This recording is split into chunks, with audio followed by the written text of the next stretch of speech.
علم لنا إلا ما علمتنا إنك أنت العليم الحكيم اللهم علمنا ما ينفعنا وانفعنا بما علمتنا وزدنا علما اللهم آت أنفسنا تقواها وزكها أنت خير من زكاها أنت وليها ومولاها ربي يسر ولا تعسر ربي تمم بالخير أما بعد. InsyaAllah kita sambung tadabbur surah Az-Zukhruf ayat 33. Sebelum tu kita tengok pengajaran ayat lepas. Ayat berapa? 30. Okey. A'udzubillahi minasyaitonirrajim.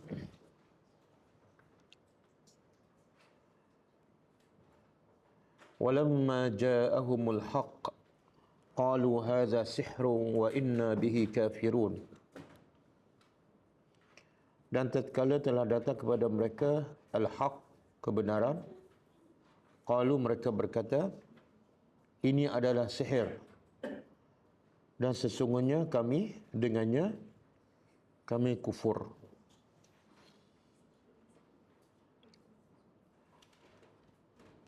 Okey, pengajarannya.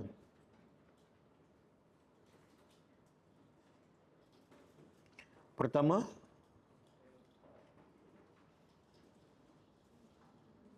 kedegilan orang-orang musyrikin yang melampau dalam mendustakan Rasul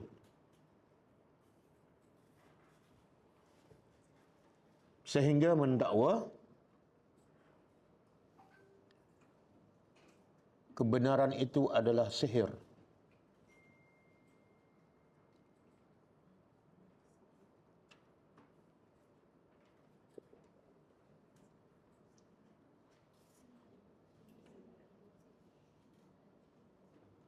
Kebenaran itu adalah sihir. Okey, yang kedua, pengajaran kedua.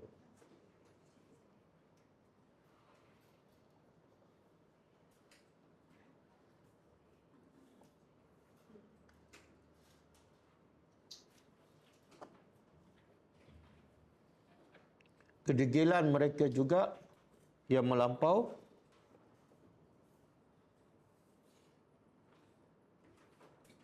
sehingga mengisytiharkan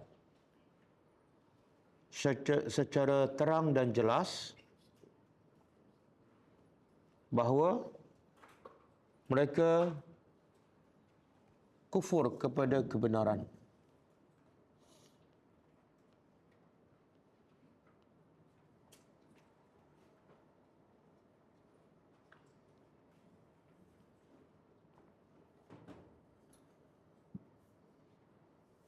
Okey, ayat seterusnya, ayat 31.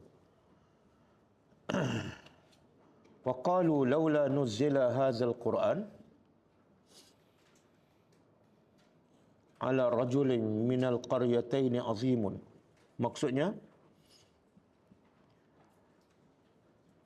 dan mereka berkata, kenapa tidak diturunkan Al-Quran ini kepada seorang yang kaya, yang hebat daripada salah satu dua negeri.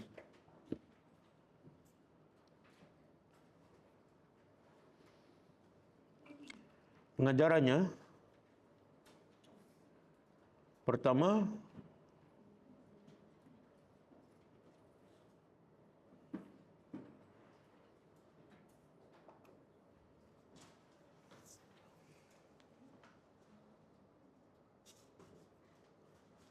orang-orang kafir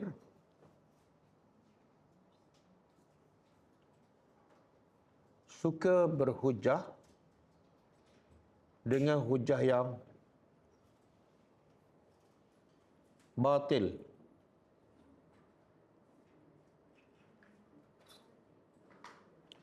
Suka berhujah dengan hujah yang batil, iaitu dengan mendakwa Nabi Muhammad tidak layak menjadi nabi dan pemimpin.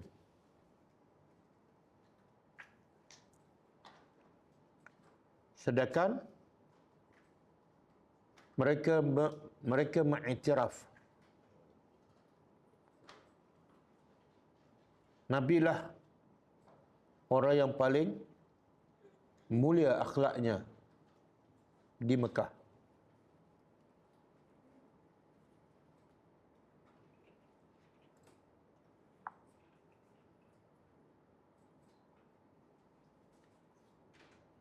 Yang kedua,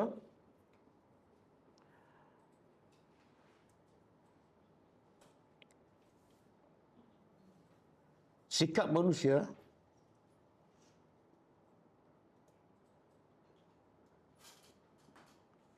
yang cintakan dunia akan sentiasa memilih pemimpin yang berharta dan mempunyai kedudukan.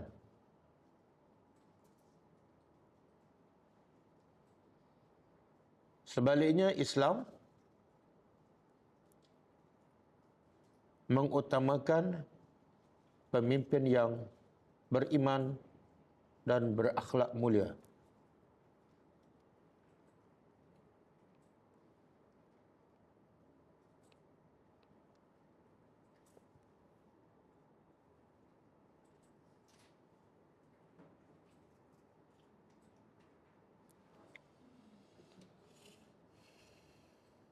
Yang ketiga,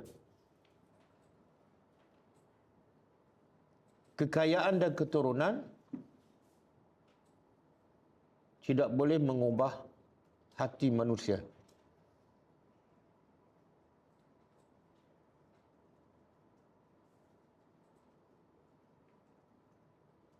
Sebaliknya, yang boleh mengubah hati manusia ialah Al-Quran.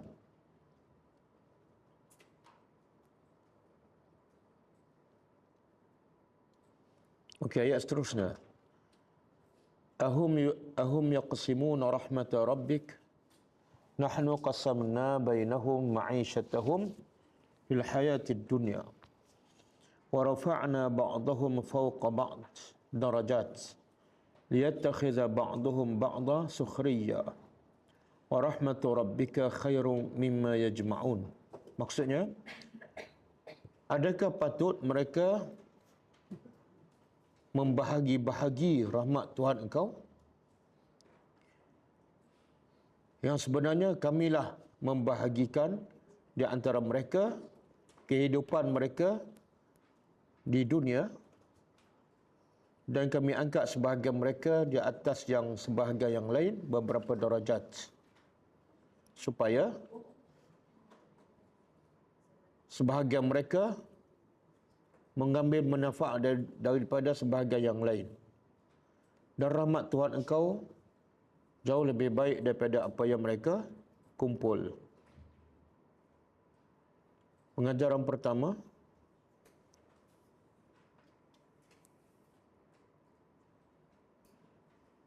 Allah mengingkari perbuatan manusia yang tidak reda dengan pembahagian dan takdir Allah.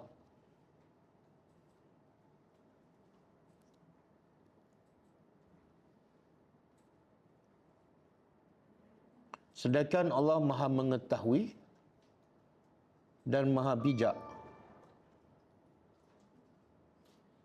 Sedangkan Allah Maha mengetahui dan Maha bijak tentang siapa yang layak dilantik sebagai Rasul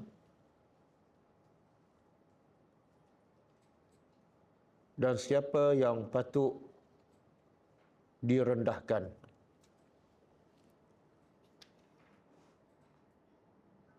Yang kedua,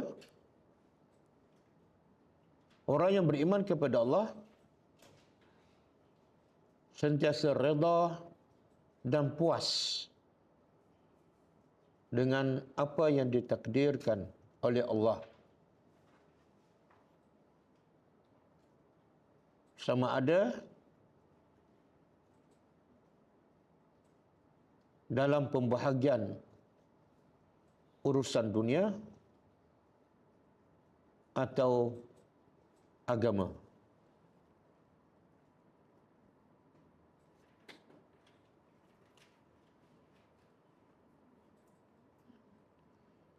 Yang keberapa?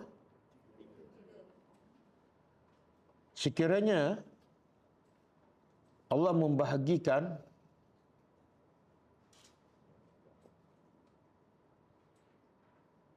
kesenangan dunia mengikut kehendak manusia,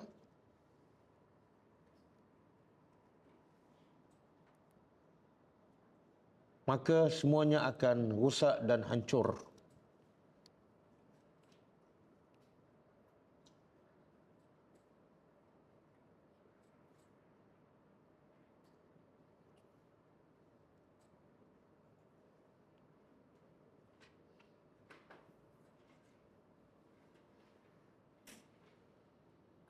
Yang keempat,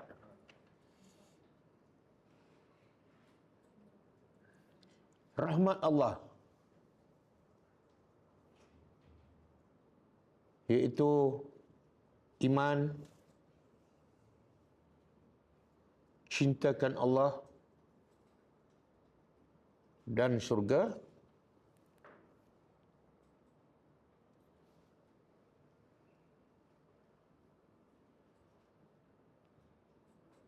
semua itu jauh lebih baik, daripada apa yang manusia kumpul daripada harta.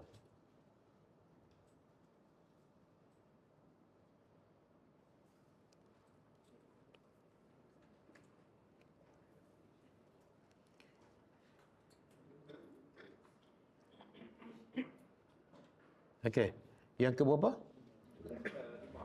Yang kelima.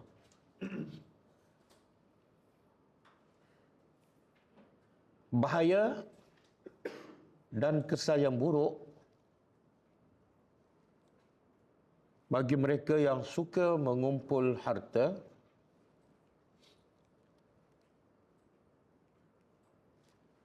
sehingga melalaikannya dari akhirat.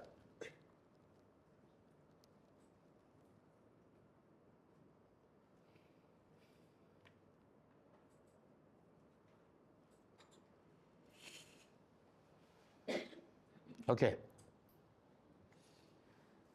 Habis ya.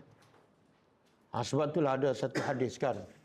Nabi cakap apa yang paling Nabi takut dan risau pada umatnya? Ha? Syirik. Itu ada hadis, tapi satu lagi hadis. Contohlah kita paling takut pada anak kita apa dia? Apa yang kita paling takut pada anak kita? Gagal dalam peperiksaan, betul? Betul kan? Tak dapat kerja, tak dapat jodoh, betul kan? Tapi yang Nabi kita yang paling takut pada kita ialah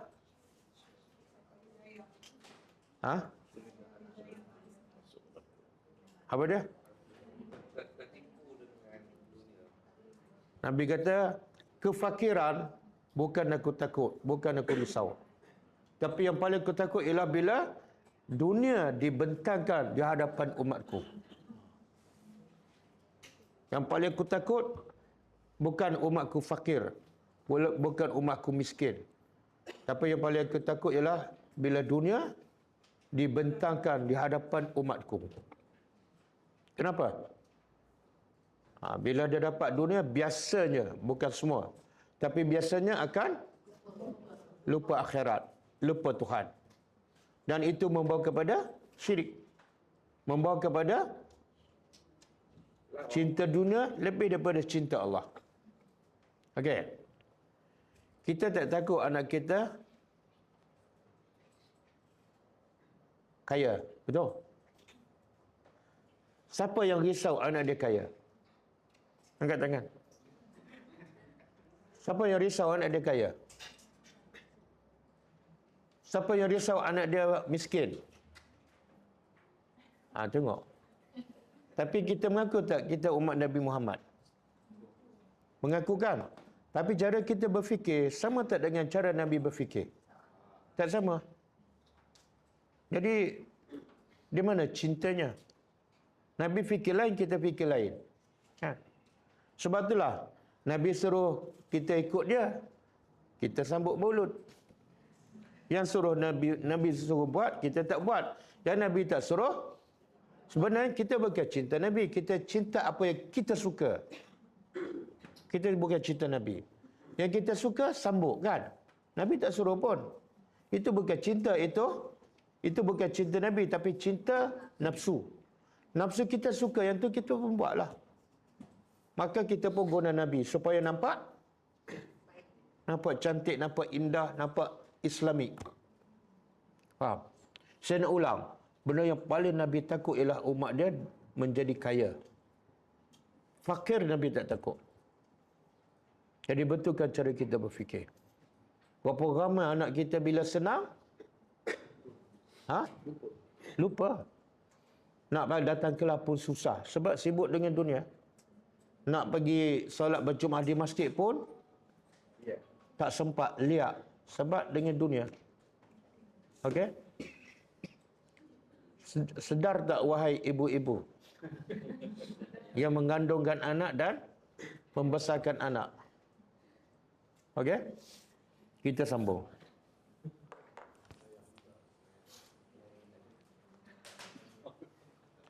Kenapa saya cakap ibu? Sebab tugas utama ibu ialah mendidik. Tugas utama suami, bapa, cari rezeki, bagi makan pada anak isteri. Dan ibu tugas dia mendidik. Setuju tak? Setuju. Setuju setelah waktu dah terlepas. Okey. Ayat 33.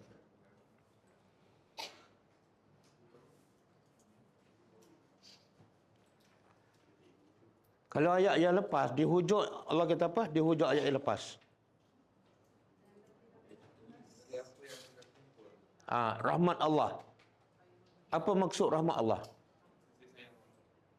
Kasih sayang Allah. Kasih sayang Allah, cinta Allah, lazat beribadat dengan Allah adalah jauh lebih baik daripada harta yang kamu kumpul. Maka ayat hari ini Allah nak jelaskan lagi. Nilai dunia tu. Nilai yang kamu habis masa banyak untuk kumpul. Apa nilainya? Di sisi Allah Subhanahu Wa Taala. Allah kata walaula, dan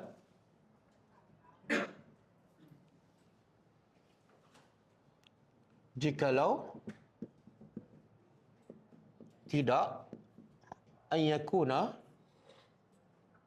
bahawa yakuna menjadi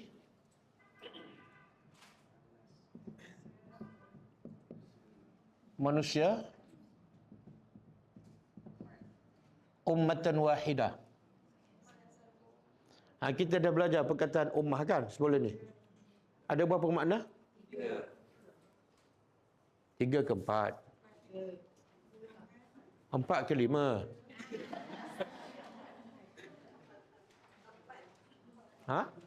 Empat, bukan 3. Betul kan? Satu, umat makna dia kumpulan. Yang kedua, masa, zaman. Yang ketiga, pemimpin, imam. Yang keempat, agama. Okey. Umat dalam ayat ini makna apa?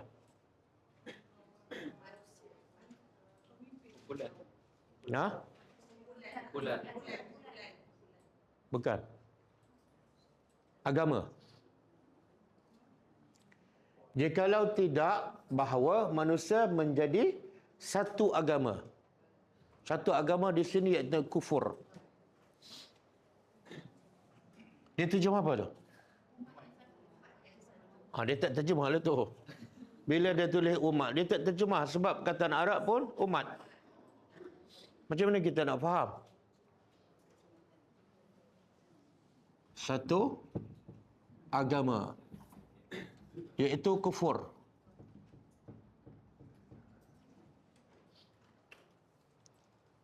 La ja'alna, pasti ja'alna. Kami jadikan liman. Li bagi, man siapa? Jadi ada orang kita nama Leman kan? Ada ambil daripada sini lah. Bagi siapa? Tak ada orang nama Leman, bukan Sleman. Orang Kelantan. Bagi siapa yang yakfur, kufur birrahman, dengan tak Rahman di sini apa maksud? Allah. Cuma Allah tak sebut yakfuru billah. Allah sebut yakfur birrahman. Apa sebab? Dengan Allah yang penyayang. Soalnya kenapa? Kenapa Allah kata bagi orang yang kufur kepada Allah? Allah tak guna Allah, Allah guna sifat Allah. Yarhamkallah. Ya, sifat Allah ada banyak tak? Ada berapa? Tak terkira. Yang tepatnya tak terkira. Tapi yang diberitahu kepada kita melalui Quran dan hadis Nabi 99. Okey. Jadi Ar-Rahman ni salah satu. Dalam banyak-banyak 99, kenapa Allah pilih Ar-Rahman?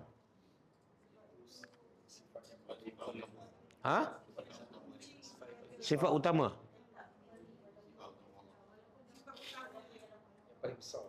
Okey. Rahman tu hanya untuk orang-orang Islam, orang yang beriman.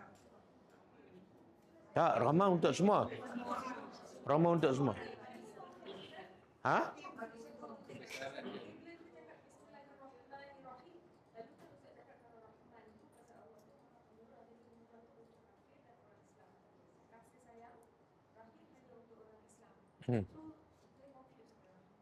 Tu clear tu.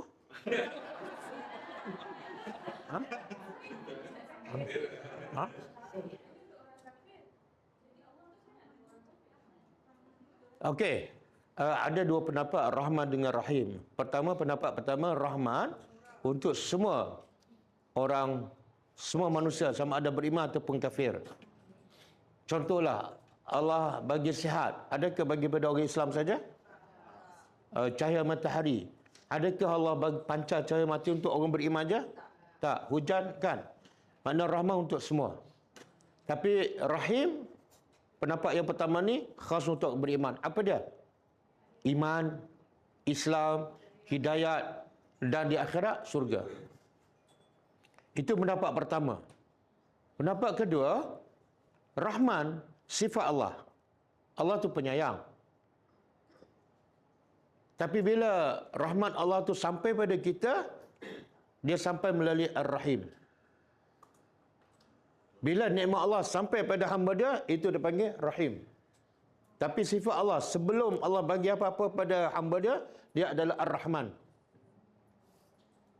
Faham? Tak faham juga? Faham? Dia lebih kepada Rahman ni sifat Allah. Memang Allah semula jadi Rahman, penyayang pemurah.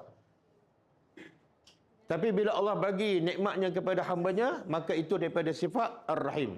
Lebih kepada perbuatan. Sebagai macam ni, contoh.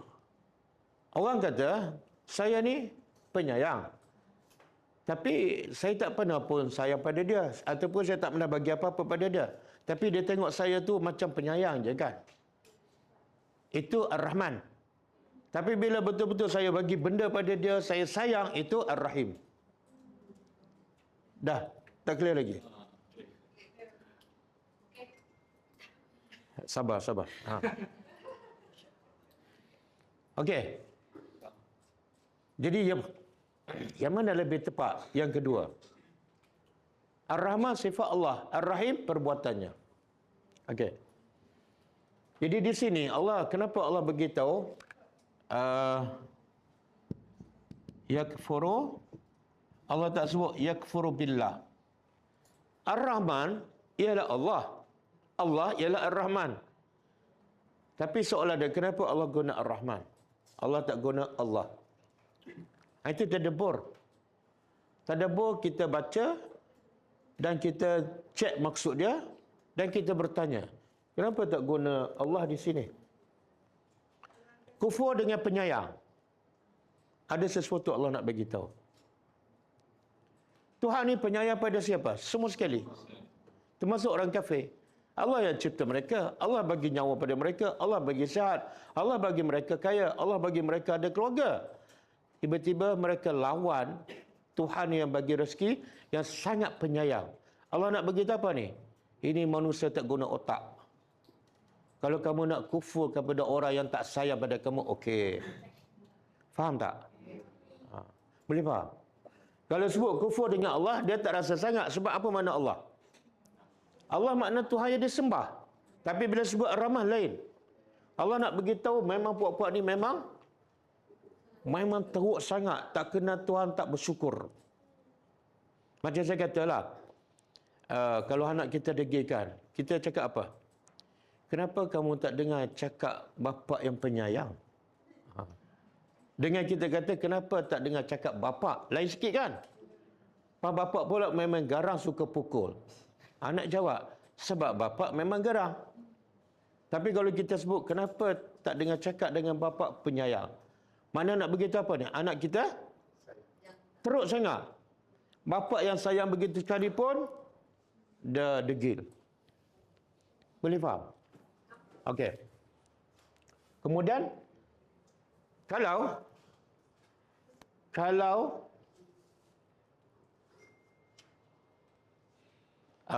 dia kena habiskan dulu. Li buyutihim, bagi buyut jamaah plural. Kalau satu baitun. Kalau satu baitun, kalau jamak buyut. Kan? Sebab tu Mekah dia panggil apa? Baitullah ke Buyutullah? Kenapa? Sebab satu. Okey. Kalau bukan kerana manusia akan semuanya menjadi kufur, pasti kami akan jadikan kepada orang yang kufur kepada Ar-Rahman, kami jadikan apa? Bagi rumah-rumah mereka,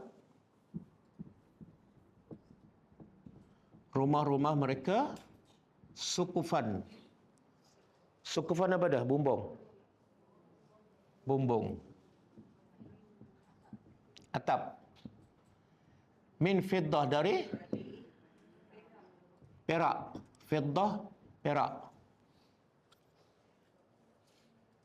Wa ma'arij. Ma'arij apa dah? Ma'arij ini tangga. Sebab itulah masa Nabi pergi daripada Mekah ke Baitul Maqdis, dia panggil Isra'. Daripada Baitul Maqdis naik ke atas dia panggil itulah Mi'raj. Daripada dia Arajatu naik. Jadi Ma'arij tangga. Ya. Soal Ma'arij tu tangga-tangga. Jadi Allah guna perkataan Ma'arij ni umum. Apa pun saja tangga untuk naik ke atas. Termasuklah ahli tafsir yang terkini dia kata, termasuklah lift. Lift yang digunakan, itu dipanggil Ma'arij. Dalam bahasa Arab, orang Arab panggil tak, itu bahasa Inggeris. Mis'ad. Mis'ad. Sa'ada tu naik. Okey? Jadi kalau semua manusia akan jadi kufur, pasti kami jadikan rumah-rumah orang yang kafir kepada Ar-Rahman, bumbunya emas, tangganya perak, tangga-tangganya pun daripada perak, alaiha, ke atas tangga itu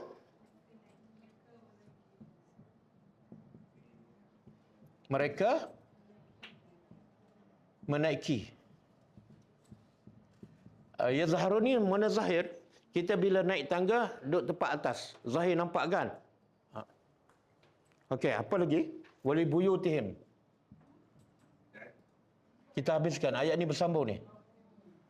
Dan bagi sama juga buyutihim. Dan bagi rumah-rumah mereka abwaban. Itu jamak abwabun. Kalau satu babun. Babun pintu. Coba buat ayat pintu saya.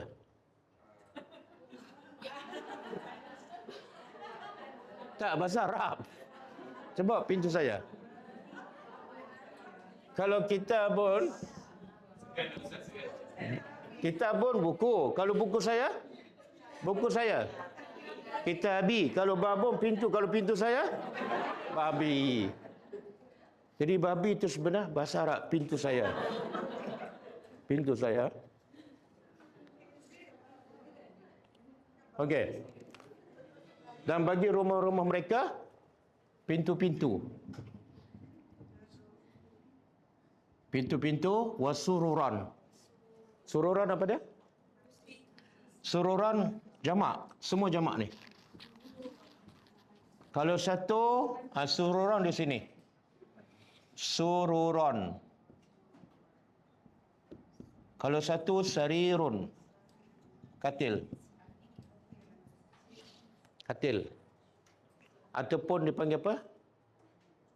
Tempat apa? Tempat raja duduk tu. Apa? Singgasana. Singgasana. Dan tapi dia terjemah apa? Katil ke? Katil-katil ataupun kursi panjang. Dia lebih kepada singgasana lah.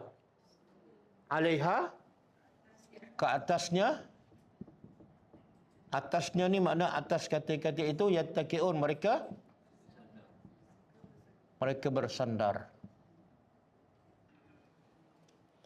Maknanya kalau wazukhrufan dan zukhrufan. Nama surah apa dia? Inilah daripada perkataan ni. Ayat ke berapa baru jumpa zukhruf? Ayat 35. Dia terjemah apa? Perhiasan.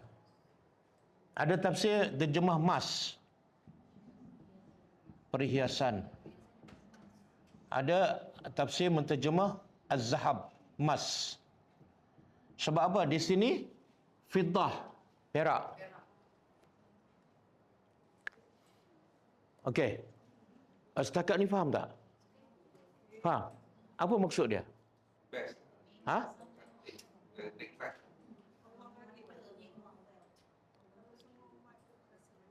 Macam ni. Tengok kalau kita baca terjemah mungkin tak faham. Kalau Allah jadikan rumah-rumah orang kafir bumbung perak, pintu emas, lift emas, tandas mangkuk daripada perak, semuanya emas, apa akan jadi pada orang ramai? Apa akan jadi pada orang ramai? Yang ikut nak kafir, ikut Semua nak jadi kafir. Sebab apa? Tengok, jadi kafir Allah bagi, maka Allah tak buat macam tu. Boleh faham? Ni. Kalau tidak, sebab ini manusia semua akan jadi kafir, maka Allah akan bagi semua orang kafir kemewahan. Tapi sebab Allah tak nak semua jadi kafir, maka Allah tak bagi kemewahan tersebut.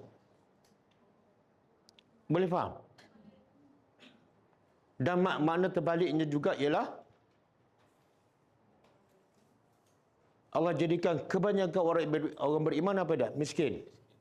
Kenapa? Kalau Allah jadikan orang beriman ni kaya, bumbung emas, lift emas, apa akan jadi? Semua beriman bukan kerana Allah. Semua masuk Islam sebab tak ikhlas, jadi munafik. Maka sebab itu Allah jadikan kebanyakan orang beriman miskin. Supaya apa? Dia masuk kerana Allah, bukan kerana kekayaan, bukan kerana harta. Dia masuk kerana dia yakin pada janji Allah yang di akhirat khairun, lebih baik. Apa yang Allah cakap betul tak? Betul tak? Saya nak tanya. Kebanyakan orang Islam yang semua berlomba nak jadi kaya, salah satu motivasinya apa? Dia tengok orang kafir. Betul kan? Kalau semua orang kafir miskin, tak ada contoh, orang Islam pun tak adalah berlomba. Sehingga ada orang Islam berkata, kita kena jadi kaya supaya orang pandang kita. Tengok cara berfikir yang bahaya. Kita kena tunjuk kehebatan kita. Ini orang kafir kaya, orang Islam miskin je. Rumah nak roboh je. Dia tak betul. Kita kena tunjuk kehebatan kita, iaitu kita kaya. Allah cakap apa? Terbalik tak? Terbalik. Sebab kalau kita tunjuk kita kaya, akhirnya orang tertarik dengan Islam sebab apa? Rusak tak Islam? Bila miskin dia keluar. Aku ingat masuk Islam jadi kaya. Betul tak? Rusak Islam. Kita tahu tak kenapa Islam jadi kuat di zaman Rasulullah? Islam jadi kuat, Islam jadi hebat. Islam digeruni oleh musuh. Tahu sebab apa? Sebab Islam ekonomi dia kuat. Rumah sahabat-sahabat Nabi hebat, banglo mewah. Kenderaan yang Nabi dan para sahabat hebat, mewah. Bukan. Kenapa Islam jadi kuat? Janji rumah kali cantik. Sebab dia menjadikan akhirat sebagai matlamat hidupnya. Bila dia jadi matlamat hidupnya ialah akhirat.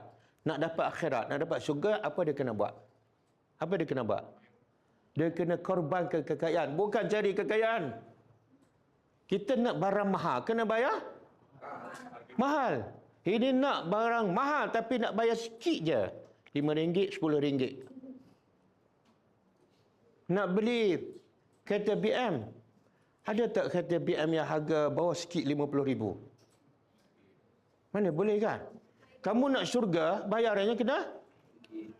Sebab itulah sahabat yang kaya akhirnya jadi miskin pada zahirnya. Tapi itulah kekayaan yang sebenar. Betul tak? Di akhirat besok, siapa syurga yang paling tinggi? Inilah. Yang korbankan segala-gala, mereka di akhirat, mereka paling kaya. Mereka paling tinggi. Mereka paling awal masuk syurga. Dan kita tahu tak, yang majoriti masuk syurga siapa? Orang miskin ke orang kaya? Hadis sahih kan? Dan ada juga hadis mengatakan, orang miskin masuk syurga lebih awal daripada orang kaya. Berapa lama? 500 tahun. Jadi mana lebih baik? Jadi orang kaya ke orang miskin? Cakap je. Tak, saya bukan nak suruh jadi miskin. Saya bukan nak suruh jadi miskin. Tapi, kita nak tak ada buat yang ni. Kita dah faham kan? Kenapa Allah tak bagi orang kaya? Orang kafir memang kaya. Tapi kaya mereka taklah sampai bumbungnya emas. Betul? Tangganya emas. Liftnya perak. Tak sampai tahap tu. Kenapa? Kalau Allah bagi, rusak orang Islam. Mungkin tak ada yang masuk syurga. Rahmat Allah. Sebab manusia ni dengan dunia cukup mudah cukup mudah. Allah sengaja jadikan dunia ni cantik, indah dan menawan. Tengok je terliur. Siapa tengok emas rasa nak muntah? Siapa dia?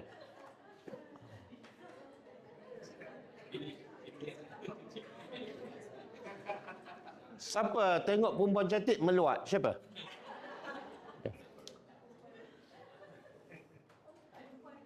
Ha? Perempuan.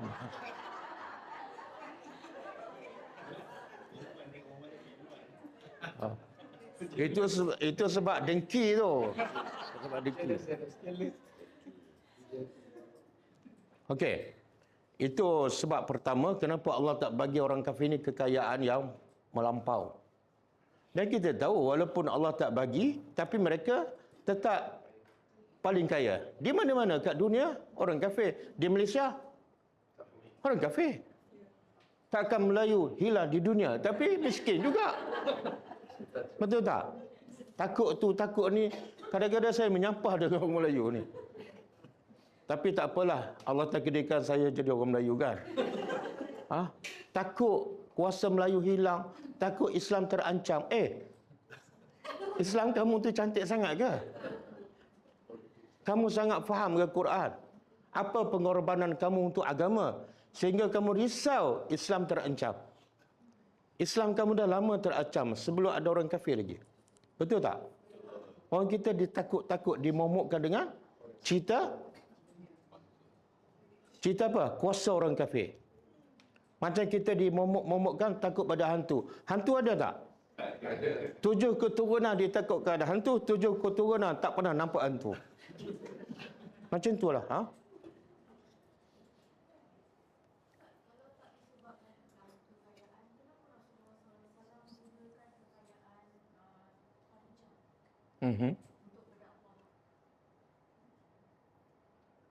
Guna kekayaan dengan mencari kekayaan, dua benda berbeza tak? Berbeza tak? Jadi kekayaan Khadijah untuk apa? Untuk agama Allah. Kekayaan Abu Bakar untuk apa? Sebab tu agama zaman Nabi kuat. Sebab sahabat ni korbankan harta, korbankan nyawa untuk agama. Agama jadi kuat. Sekarang agama jadi lemah sebab guna agama untuk kayakan diri. Agama jadi lemah lah. Ramai tak yang semakin kaya sebab guna agama. Sebab tu agama semakin terancam. Jadi agama semakin terancam bukan sebab orang kafir. Sebab kamu guna agama. Agamawan guna agama. Betul? Cuba tengok ustaz-ustaz mana yang miskin.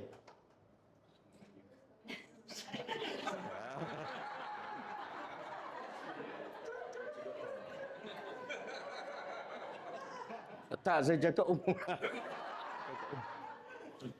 Betul. Mula-mula ustaz balik azhar miskin je kata kaki. Lepas tahu betul tak? Tapi tengok agama macam tu lah. Tapi zaman Nabi, agama mula-mula lemah.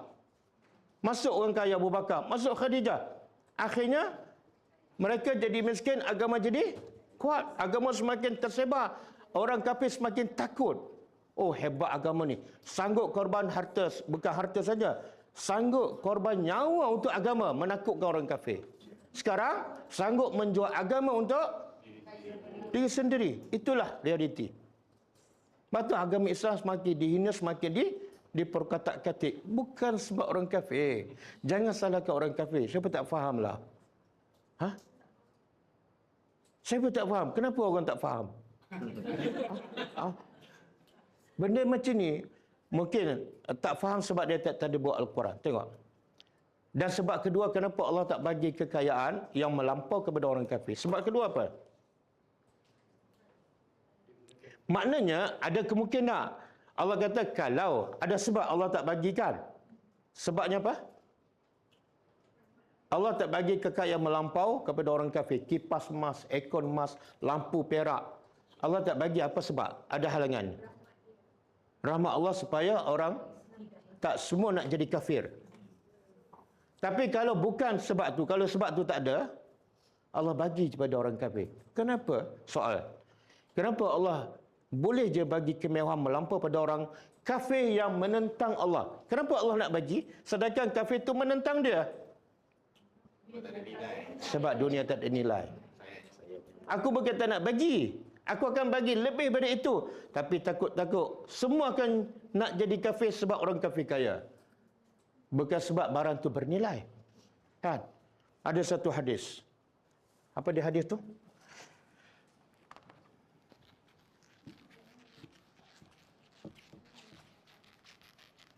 Hadis ni biasa kita dengar. Tapi kadang-kadang orang baca sekadar sabda Nabi SAW, Lau kanatid dunya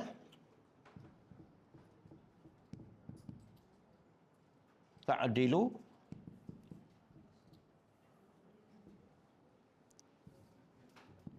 indallahi junaha ba'udah ma syariba kafiran syurbata ma'in. Tengok, tadi Quran, sekarang hadis. Cuba terjemah. Jikalau kanatid dunia adalah dunia tu, bila sebut dunia, mana ni? Dunia semua sekali, bukan dunia zaman kita. Dunia sejak Allah cipta sampai kiamat, semua sekali tu. Nabi kata kalau semua dunia tu, daripada mula Allah cipta sampai kiamat, semua sekali lah. Ta'dilu menyamai. Adik-adik tu sama. Semua dunia ni daripada dulu sampai kiamat menyamai nilainya indallah, di sisi Allah. Bukan di sisi manusia. Junah pada sayap. Ba'udah nyamuk. Pernah tak jumpa perkataan ba'udah dalam Al-Quran? Pernah jumpa? Mana ada satu ayat dia tertinggal masa dia khatam. Pernah tak? Sebab ni ada dalam Quran, macam mana tak jumpa? Adakah ba'udah? Daraballahu masalan.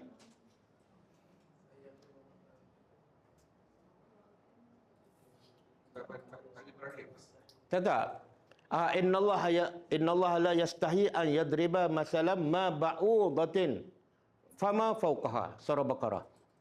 Allah tak malu nak buat contoh walaupun sebesar nyamuk. Allah tak malu. Kenapa? Sebab orang kafir pelekehkan. Apalah Tuhan hebat. Tapi buat contoh kan. Kadang-kadang pemimpin besar, hebat, gah. Tapi buat contoh benar remeh-temeh. Kadang-kadang orang pada hina pemimpin tu. Jadi Allah nak bagi tahu, Allah tak malu nak buat contoh hanya seekor nyamuk. Kenapa Allah tak malu? Sebab ciptaan ni antara yang besar dengan yang kecil. Sebenarnya yang mana paling menunjukkan kehebatan pencipta? Kecil kan? Sebab tu dulu telefon besar kan? Dan berat setengah kilo. Sekarang kehebatan teknologi semakin kecil, semakin nipis. Menunjukkan apa? Orang yang buat tu lagi hebat. Jadi Allah tak malu. Bahkan Allah cabar, kalau kamu hebat, buatlah seperti nyamuk yang lagi kecil. Tak payahlah buat gajah, buat nyamuk je. Okey? Jadi Allah, Nabi kata kalau dunia semua sekali menyamai nilai di sisi Allah satu sayap nyamuk. Allah tak kata dua. Satu sayap nyamuk je. Apa akan berlaku? Semua dunia ni ada nilai di sisi Allah. Apa nilainya? Sama dengan nilai satu sayap nyamuk. Okey. Satu sayap nyamuk ni berapa harga dia? Siapa pernah beli? Siapa pernah simpan sayap nyamuk? Tak ada nilai kan? Katalah kita letak harga. Satu sayap nyamuk nilainya 1 sen. Katalah. Jadi dunia ni semua sekali daripada mula Allah cipta sampai kiamat nilai dia 1 sen.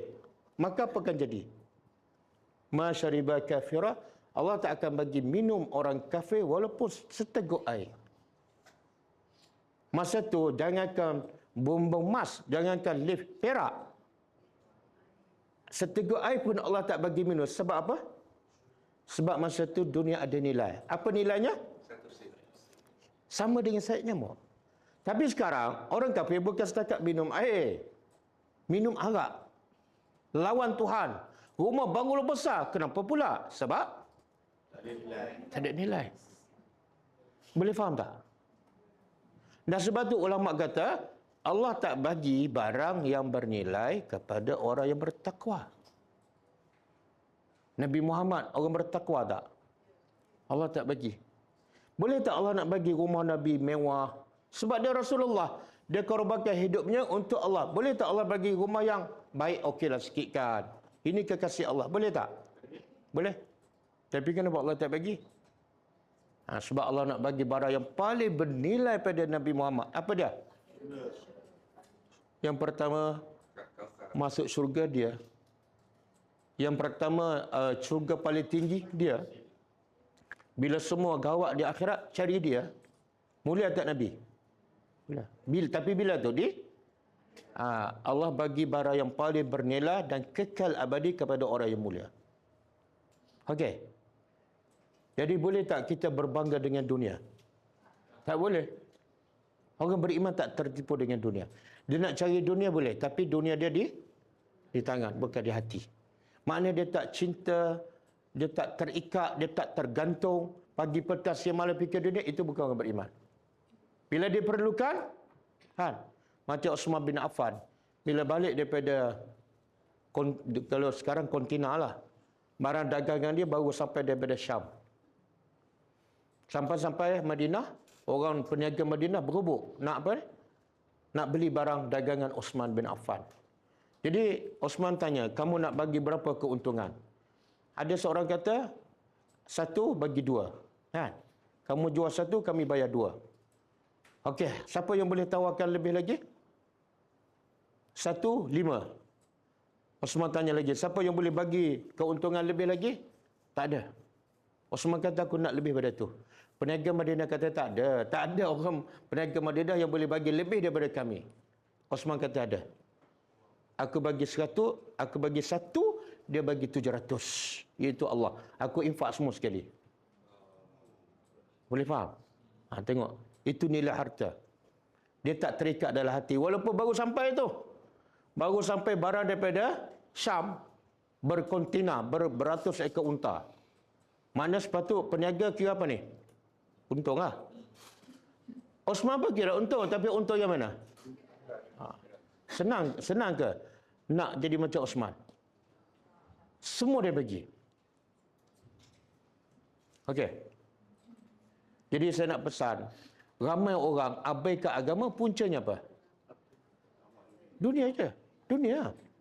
Kalla innal insana la yatra. Sesungguhnya manusia akan melampau. Bila tu? Ar-ra'ahu. Bila dia rasa dia kaya. Bila dia rasa dia hebat. Bila dia rasa serba cukup. Dia nak buat apa, semua boleh. Mulalah tu.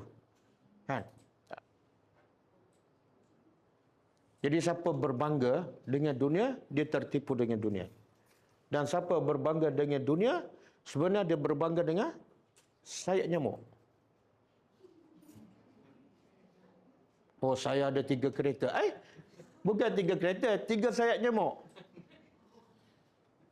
Okey tak? Betul ke tak betul? Oh, ni payah nak masuk ni. Sebab itulah, benda-benda macam ni yang Nabi pertama masuk dalam kepala sahabat. Sebab itulah, bila masuk benda-benda ni, cerita akhirat yang sangat-sangat hebat dan kekal, dan cerita dunia yang tak ada nilai, maka sahabat ni sanggup korbankan apa saja, walaupun nyawa. Sebab apa? Yang dia akan dapat ialah yang jauh lebih baik yang daripada yang dia bagi itu. Okey. Okey ke?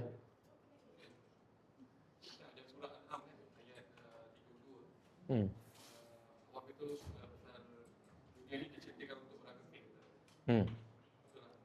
Okey.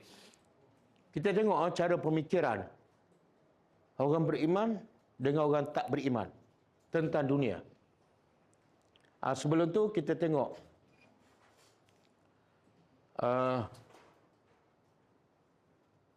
surah Ali Imran ayat 15. Surah Ali Imran ayat 15.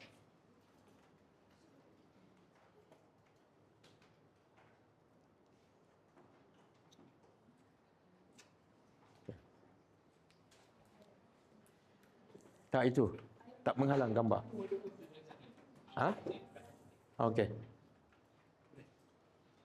Okey. Ini semua yang datang ramai ni nak dunia ke nak akhirat? Dengar, jangan tidur kalau nak. Okey, buka surah Ali Imran ayat 15.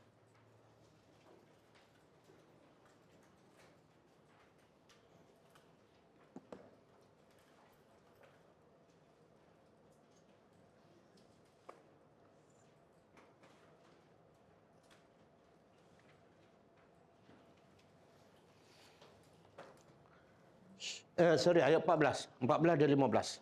Saya tak tulis sebab ayat yang panjang. Tapi panjang pendek bukan masalah. Yang masalah tak faham. Jadi kita kena faham. Okey, Allah kata apa? Zuhina. Zuhina dihiaskan. Kepada siapa? Manusia. Allah tak sebut orang kafir ataupun orang Islam. Bila sebut manusia umum, dihiaskan kepada manusia apa dia? Hubbus syahawat. Cintakan nafsu syahwat. Kita pun tanya, ini bahasa Al-Quran. Mula-mula Allah sebut umum. Cinta kepada syahwat. Apa dia? Allah huraikan selepas tu. Cinta syahwat ialah pertama, cinta pada wanita. Kalau bagi lelaki yang paling pertama, bagi lelaki lah. Dia cinta perempuan ke harta? Lelaki. Yang pertama. Cinta harta ke perempuan? Dia datang 2 orang kali ni. Tak apa, siapa yang takut PM saya.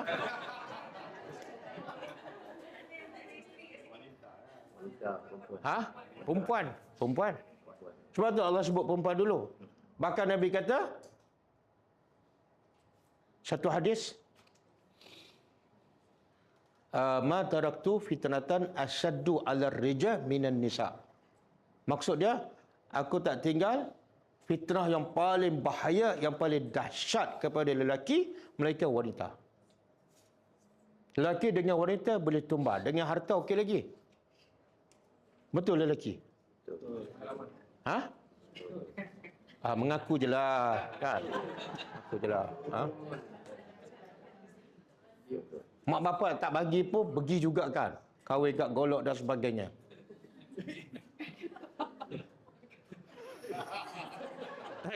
Tak kira lah rakyat biasa ke orang atas ke, 2 kali 5 je. Okey, yang kedua, cinta pada anak. Kadang-kadang cinta pada isteri, cinta pada wanita, sanggup tinggalkan ajaran agama. Sanggup lewatkan salat. Yang kedua, cinta pada anak. Betul?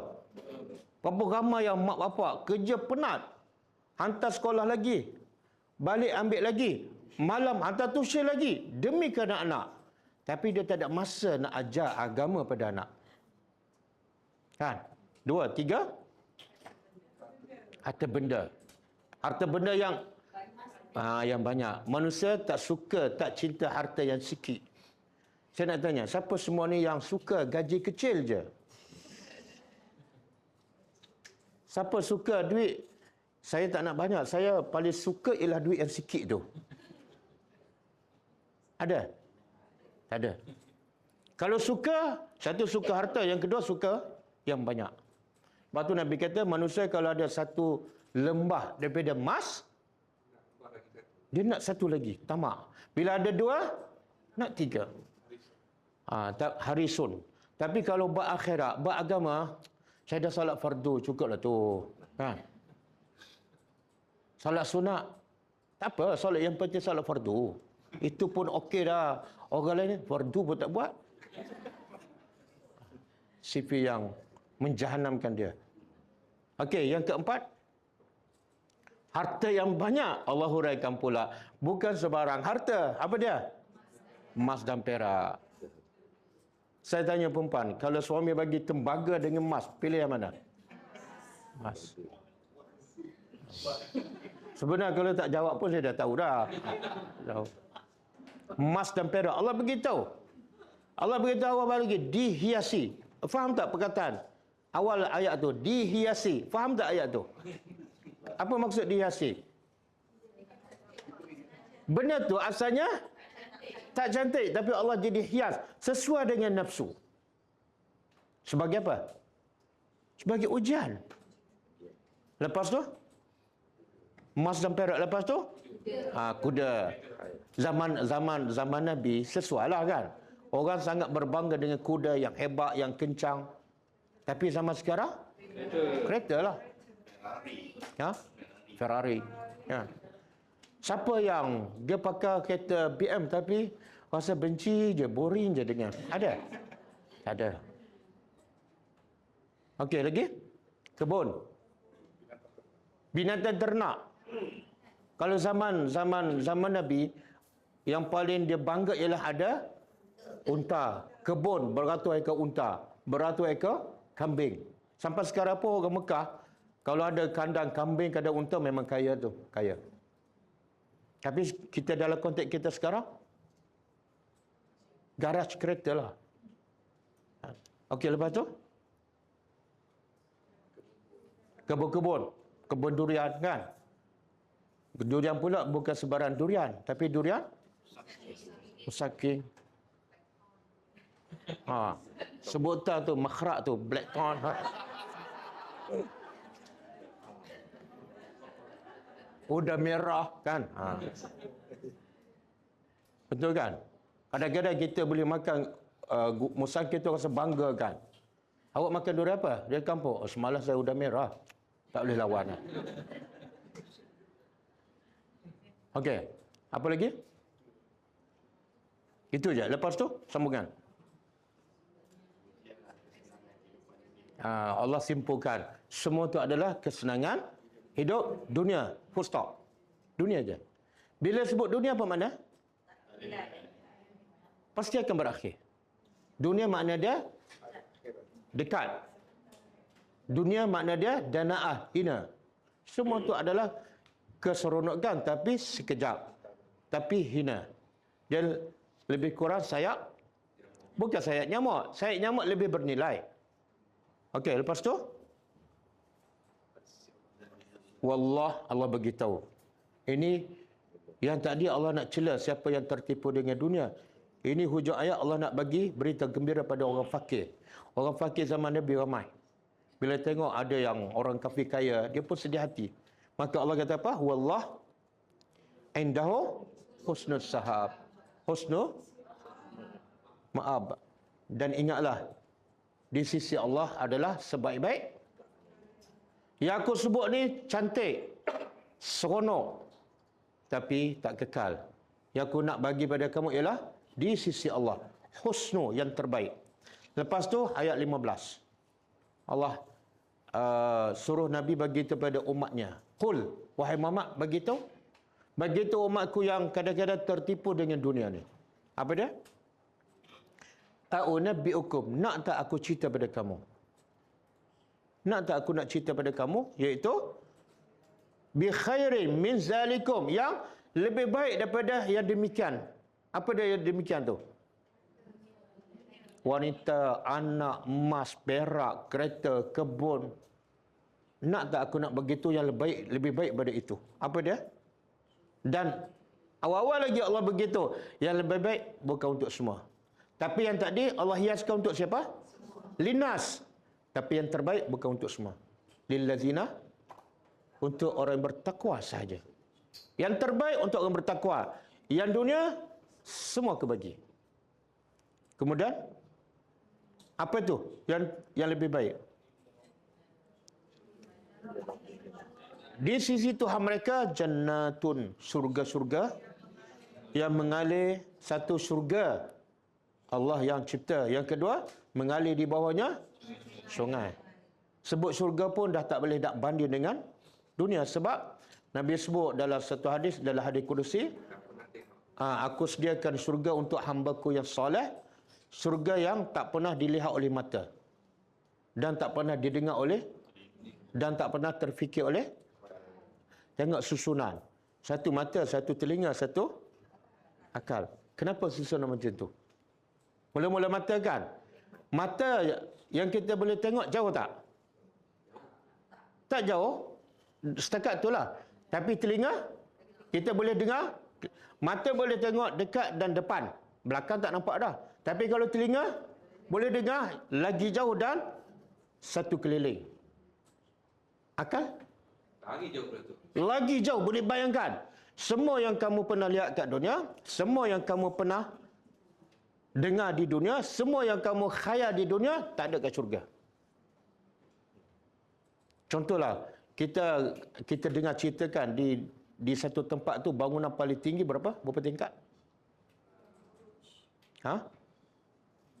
Katalah 200 tingkat kan? Kita dengar. Ada orang pergi tengok kan? Tapi kita boleh bayang tak? Akan datang mungkin bangunan tinggi 500 tingkat. Boleh tak? Boleh. Tapi dalam syurga berapa tingkat? Tak boleh. Bahkan Nabi kata, baca Quran, baca satu ayat, naik satu tingkat. Baca satu ayat, naik satu tingkat. Dan tingkat kamu yang terakhir ialah ayat terakhir. Mana berapa tingkat? 6,000 ayat. Boleh tak bayang? Kita boleh bayang tak? Ada dalam surga 6,000 tingkat. Dan satu hadis, Nabi kata jarak antara satu tingkat dengan tingkat yang lain ialah perjalanan 100 tahun. Kalau kita berjalan 100 tahun daripada mula Kuala Lumpur lah, agak-agak sampai ke mana? 100 tahun. Sampai ke bulan. Itu beza antara satu tingkat dengan dalam satu hadis Nabi kata, kamu nampak tak bulan, bintang tu? Itu syurga yang atas, dan kamu yang sedang melihat di bawah ni, itu syurga yang bawah. Jarak dia antara tingkat tu. Dan Nabi kata itu syurga Abu Bakar. Tapi kaya dia habis ke mana? Tu. Syurga yang tinggi yang kamu nampak tu, macam bintang tu, itu tempat Abu Bakar. Jadi boleh bayang tak? Dahlah 6,000 tingkat. Lepas tu jarak antara tingkat pula, jauh perjalanan 100. Boleh tak kita bayangkan? Tak boleh. Lepas tu nak pergi naik tingkat pula. Tingkat bawah kita nak ziarah. Siapa ni? Katalah kita nak pergi jumpa Nabi Muhammad. Boleh jumpa tak di akhirat besok? Kalau masuklah. Katalah Nabi tingkat paling tinggi sekali. Kita tingkat paling bawah. Jarak pula setiap tingkat 100 tahun perjalanan. Tapi bila kita nak sampai tempat tu, berapa masa? Sekelip mata. Boleh bayang tak? Itulah syurga. Satu. Yang kedua, mengalir di bawahnya berapa jenis sungai? Ada tak siapa-siapa rumah dia ada sungai kat bawah? Tak ada. Sungai itu parit, itu longkang. Kalau ada sungai, ada tak rumah dia bawah sungai 4 jenis sungai? Ada? Tak ada. Kalau ada 4 jenis sungai, ada tak satu arak, satu madu, satu susu? Ada tak? Tak ada. Kalau ada, boleh tak dia bawa sungai tu berjalan, ikut dia pergi? Tak boleh, nak masuk akal. Itu Allah kata, wahai Muhammad, bagi tahu umat kamu, yang aku nak sedia pada mereka ni. Bukan emas, bukan perak, bukan bumbung daripada. Okey. Lepas tu, lagi syurga, lepas tu sungai, lagi nikmat apa dah? Khalidina fiha. Betul tak? Antara masuk syurga dengan nikmat dengan nikmat kekal, yang mana lebih baik? Contohlah, kita duduk rumah mewah kan, orang bagi percuma. Tak payah apa-apa. Bil elektrik pun orang bayar. Tapi orang bagi tahu kamu duduk kat sini setahun je. Ada rasa nikmat tak? Hilang nikmat. Ya Allah, lepas tu tunggu saat-saat nak cukup hari-hari terakhir kan. Macam kita musafir lah. Seronok pergi mula-mula. Lepas tu bila 2 hari lagi nak tengok, nak balik, nak kemah barang, rasa apa? Penatnya. Baru nak seronok kena balik. Sebab apa? Dia booking hotel 3 hari je. Tapi nikmat syurga apa dah? Khalidina. Lepas tu? Itu juga Ustaz. Wa azwajun. Pasangan. Pasangan ni makna kalau isteri, kalau perempuan ada suami. Kalau suami ada?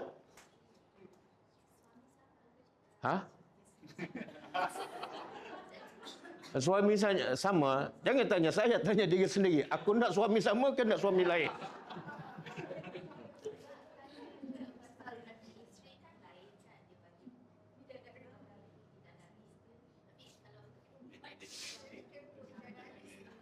Semula soalan tak clear.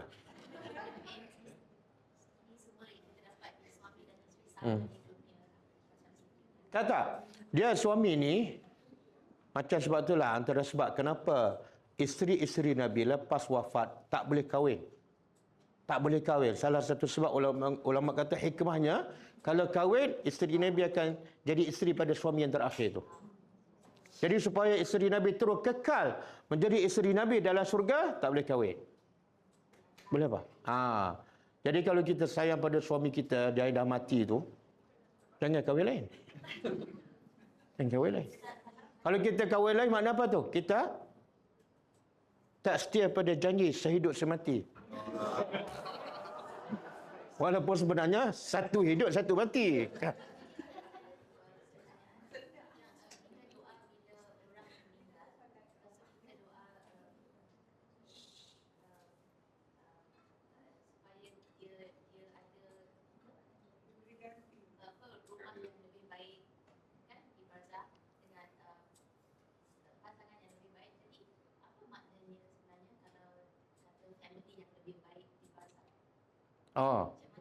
Ini doa-doa kepada jenazah kan? Okey, baca doa tu saya terjemah.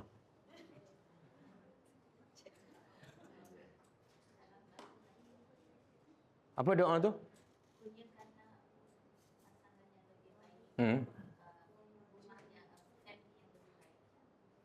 Okey, ada ulama mengatakan pasangan lebih baik itu ada mengatakan di akhirat. Di akhirat maksudnya apa? Mungkin isteri dia yang sama, tapi dia lepas suami mati dia menjadi lebih bertakwa, lebih solehat. Maka di akhirat dia akan jadi lebih baiklah daripada yang masa kat dunia. Ya. Anak kadang-kadang gantikan dia dengan yang lebih baik. Ganti dia dengan lebih baik. Apa dia maksud dia? Bapa dah mati. Bapa ni biasa-biasa je. Maka kita doa supaya yang menggantikan bapaknya, iaitu anak dia, menjadi lebih soleh daripada bapa. Kalau anak menjadi lebih soleh daripada bapa, ada faedah tak untuk bapa yang mati itu? Subhanallah. Anak akan berdoa setiap hari. Kan? Itu maksud dia. Okey? Jadi siapa yang tak ada suami, di akhirat besok dia akan dapat tak suami? Dapat. Siapa yang tak ada isteri di akhirat besok? Dapat. Jangan bersedih. Jangan bersedih. Okey, lepas tu tengok azwaj, pasangan-pasangan. Sebut pasangan macam biasa saja, maka Allah tambah satu perkataan yang luar biasa yang tak ada kat dunia. Apa dia? Mutahharah. Cuba perhati satu-satu perkataan. Allah nak bagi motivasi pada kita ni. Yang duk gila kat dunia ni, Allah nak bagi tahu, yang aku nak sedia pada kamu yang sangat-sangat luar biasa kamu tak akan jumpa kat dunia. Bukan setakat pasangan tapi mutahharah. Apa makna mutahharah? Apa makna suci?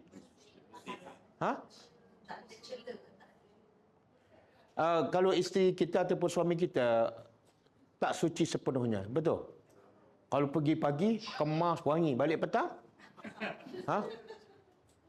Kalau nak salam kita kata pergi, basuh tangan dulu. Tak dicium tangan. Kadang-kadang isteri uzur. Kadang-kadang selsema kan. Suami pula kadang-kadang tak larat.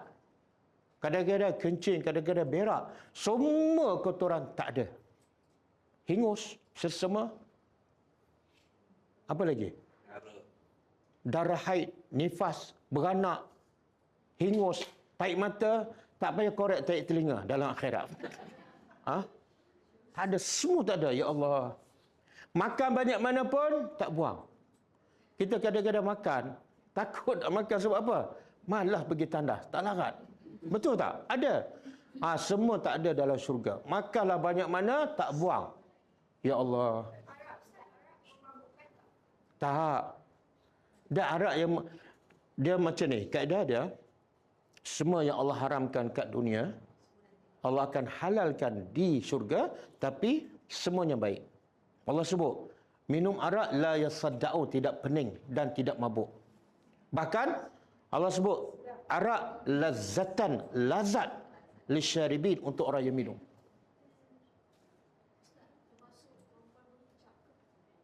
Maksud?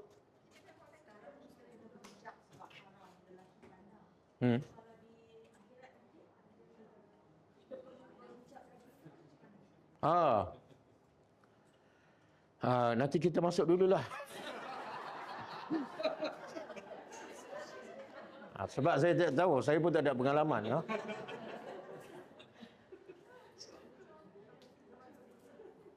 Dia soal kena pakai hijab ke tak, saya tak tahu. Tapi nikmat dia tak boleh ada hadis, betis.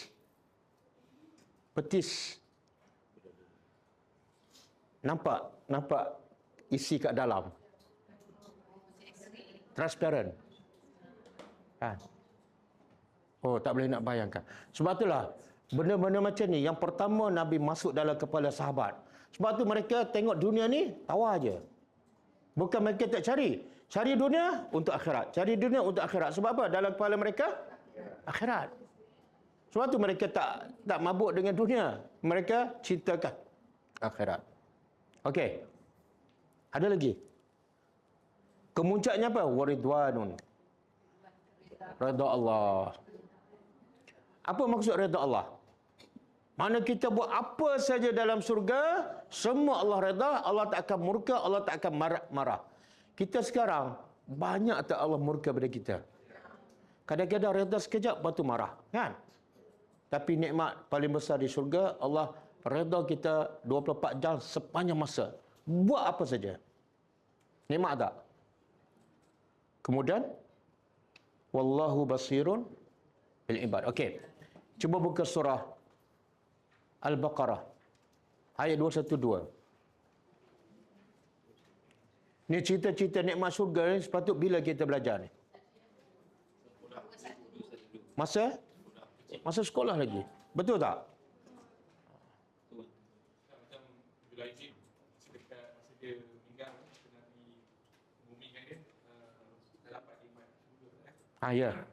Tak, sebab masa dapat nikmat syurga masa dalam kubur lagi. Dapat nikmat syurga masa dalam kubur lagi. Kan Nabi kata, kubur adalah taman syurga. Sebab tu, bila mayat orang beriman, Nabi suruh segerakan. Orang yang mati, kalau dia beriman, kalau boleh dia nak cakap, segerakan aku, bawa ke kubur. Sebab apa? Orang macam ni, analogi. Dia duduk dalam rumah flat kan, berpuluh-puluh tahun. Tiba-tiba orang bagi banglo. Bila dia nak masuk banglo tu? Secepat mungkin. Begitulah gambar orang beriman. Okey. Surah Baqarah, Allah kata apa? Zuhina juga. Ali Imran tadi Zuhina juga kan? Ali Imran Zuhina linnas. Sekarang Zuhina kepada siapa? Subhanallah. Zuhina lillazina kafaru alhayatud dunya. Kehidupan dunia Allah hias untuk siapa? Surah Ali Imran Allah sebut dihiasi untuk semua, umum. Surah Al-Baqarah Allah khusus dihias untuk orang kafir. Maksudnya apa? Apa pengajarannya? Mana manusia secara umum tengok dunia cantik, indah, tertipu. Khususnya orang beriman di mana? Orang beriman tengok dunia tak macam tengok perhiasan. Tengok dunia macam biasa je. Tawar. Sebab tu saya pernah ajarkan doa bila Nabi tengok dunia dan Nabi ada rasa macam nak kagum sikit, terus Nabi baca doa. Apa doa tu? Tak pernah baca bila tengok dunia. Tak, saya tanya tak pernah. Bukan, insyaAllah akan datang. Yang lepas-lepas. Tengok orang naik kereta ke, tengok perak ke, tengok cincin ke. Bukan. Tak, hadza min fadli rabbi bila kita dah ada. Ini bila kita tengok dunia, rasa nak dapat macam tu. Nabi pun baca doa ni.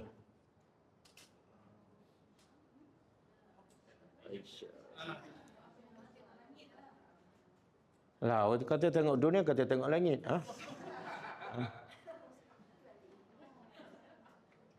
Tengok. Pasal apa tak pernah baca? Tak tahu. Kenapa tak tahu? Sebab cerita pasal nilai dunia ni kita tak belajar kan. Bahkan kita diajar dunia ni bernilai. Daripada start tadika sampai masuk universiti, dunia adalah seolah macam segala-galanya. Allahumma la.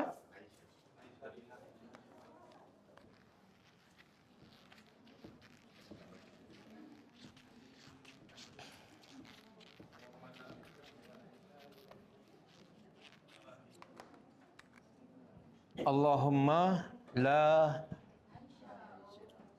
aisha illa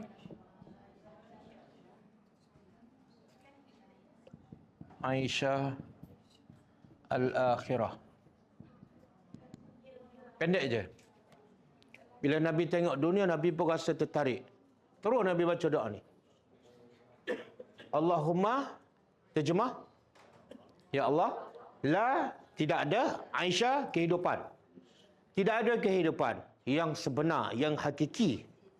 Illa, kecuali Aisyah al-akhirah, kehidupan akhirat. Yang dunia ni semua sementara, yang dunia semua palsu. Jadi bila Nabi baca doa ni, tak ada tertarik dengan dunia dah. Allahumma la Aisyah illa Aisyah al-akhirah. Okey, ikut saya. Allahumma la Aisyah illa Aisyah al-akhirah.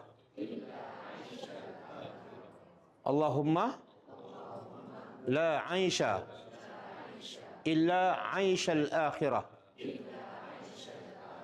Allahumma la Aisyah illa Aisyah al-akhirah.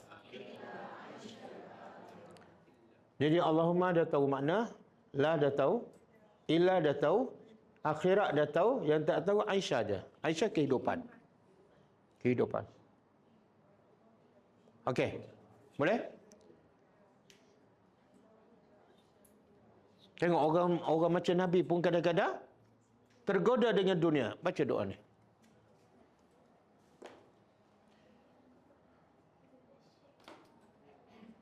Okey. Kita habiskan ayat ni. Allah kata apa? Dihiaskan kehidupan dunia untuk siapa? Orang kafir. Jadi sebab tu jangan terkejut, jangan peliklah.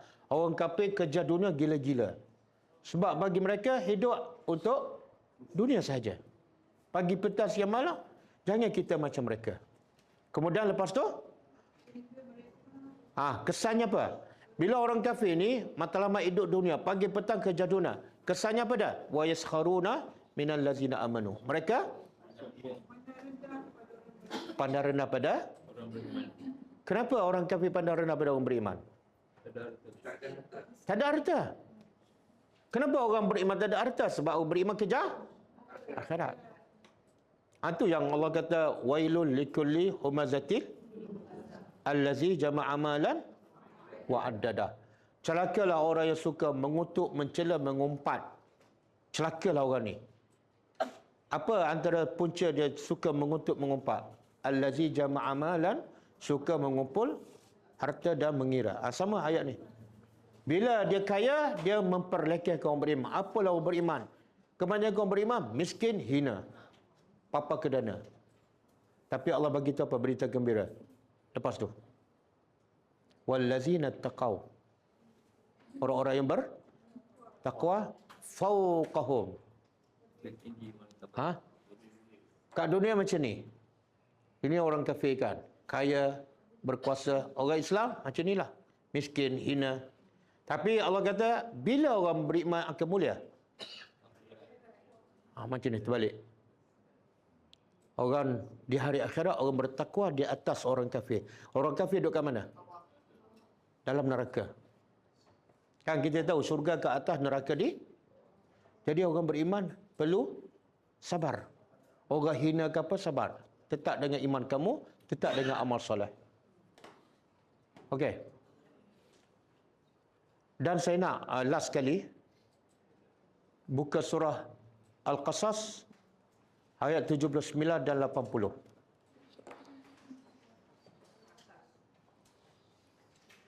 Surah Al-Qasas 79 dan 80.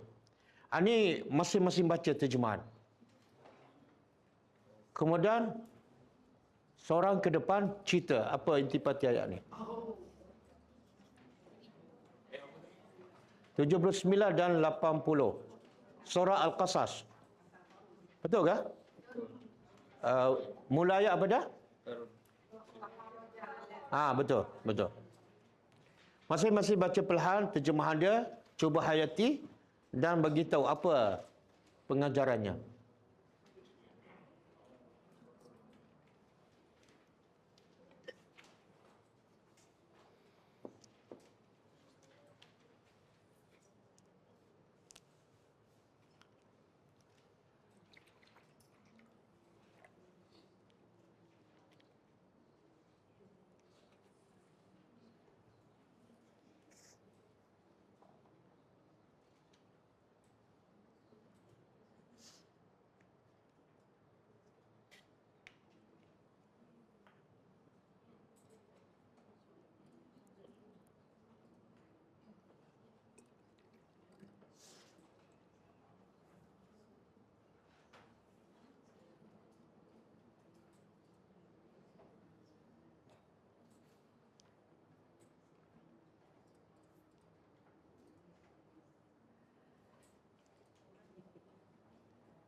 Ini latihan tadabbur. Pelajar sendiri baca, pelajar sendiri faham, pelajar sendiri hurai. Ustaz jadi penyelia.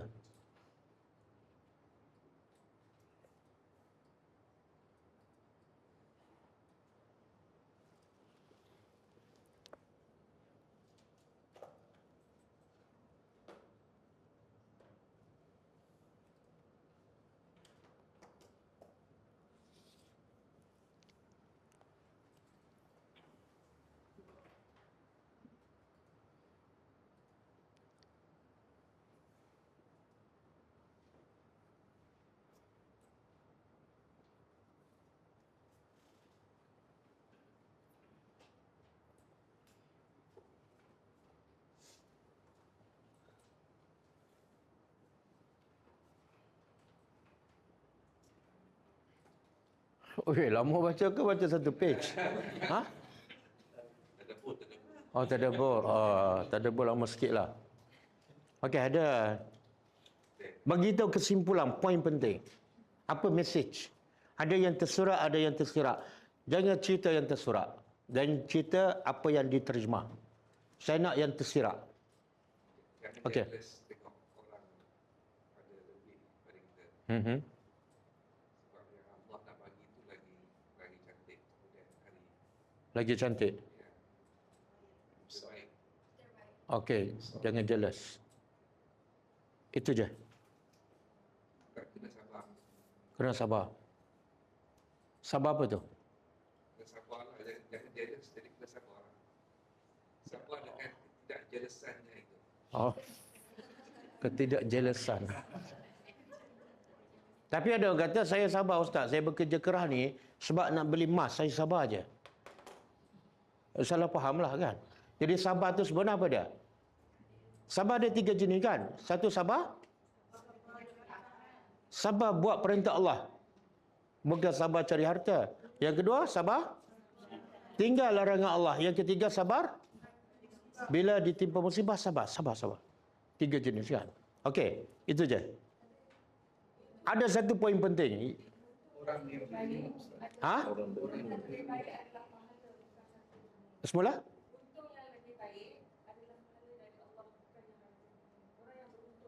Untung yang lebih baik ialah pahala di sisi Allah. Okey. Lebih kurang sama kan? Betul. Ada satu poin penting apa dia? Poin Allah. Bila Qarun keluar dengan harta kemewahan dia, yang pertama tengok terpesona. Allah kata siapa orang tu? Apa dia? Allah guna perkataan apa? Orang yang matlamat dia dunia, iaitu orang yang jahil tentang akhirat. Orang tak ada ilmu. Bila jahil, tertipu dengan dunia. Tapi bila yang satu lagi, Allah kata apa? Allah sifat apa? Orang yang waqala allazina utul ilma, ilmu. Dengan ilmu dia dapat beza dunia ni, sementara akhirat yang tertipu ni sebab semuanya jahil. Cerita akhirat tak ada. Apa cerita akhirat ni? Saya nak hidup, saya nak makan sekarang kan. Ya Allah nak bagi kamu makan kekal abadi kan.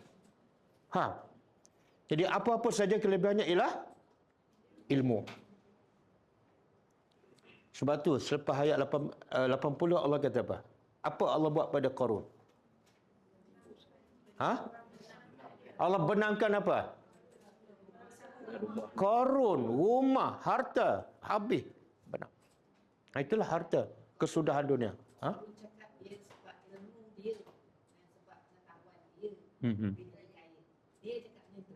So, Allah nak kata, not because of your ilmu saja. Apa pula Allah kata ilmu, kita kata takwa. Ayat tu kata apa? Orang yang diberi ilmu. Allah tak kata orang yang diberi takwa. Betul lah, ilmu yang mana ni? Ilmu yang membawa pada takwa. Okey. Ayat ada Qarun kata, bila dia keluar dengan bangga dengan kaya, dia kata apa? Innama utitu ala ilmi indi. Dia kata, aku kaya ni sebab kelebihan aku, ilmu yang aku ada. Tak, itu ayat sombong. Ayat sombong dan boleh membawa kepada syirik, iaitu semua yang aku kaya hasil kelebihan aku. Sama ada ilmu ke, usaha ke, itu ayat menjadikan orang tu syirik. Tak ada siapa yang boleh menjadikan dia kaya kecuali dengan izin Allah. Berapa ramai yang usaha tak kaya, berapa ramai usaha sikit kaya.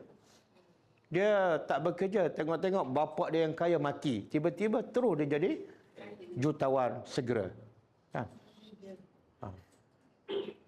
Okey. Boleh ke? Jadi hari ini kita belajar berapa ayat?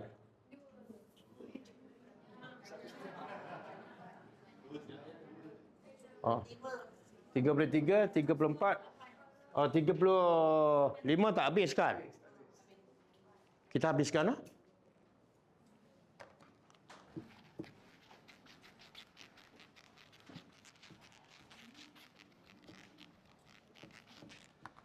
Wa in. In di sini maknanya dia nafi dan tidak. Tidaklah kullu. Semua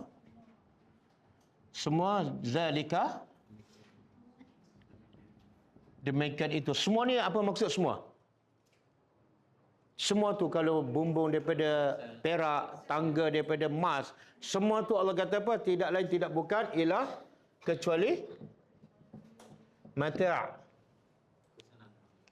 Mata' mana? Kesenangan. Memang dunia senang, tapi dia mata'ul ghurur. Dia senang, ada satu lagi, menipu. Mata'ul ghurur. Kesenangan kehidupan dunia. Nanti orang kata, memanglah itu kesenangan hidupan dunia. Apa yang Allah nak beritahu? Bila kita faham makna dunia, kita akan faham. Apa makna dunia? Sekejap. Sementara hina. Jadi siapa yang tak faham kata dunia, dia kata okeylah. Tak. Semua itu adalah kehidupan yang sementara dan hina. Hina tak? Kita kejar benda yang kita akan tinggal dan kita tinggal benda yang kekal. Hina tak kita? Bodoh tak? Bodoh. Okey.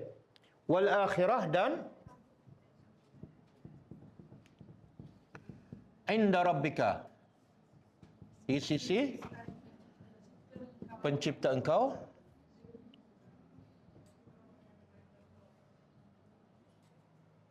Ada perkataan tertinggal ke? Wal akhiratu? Ada? Tak ada?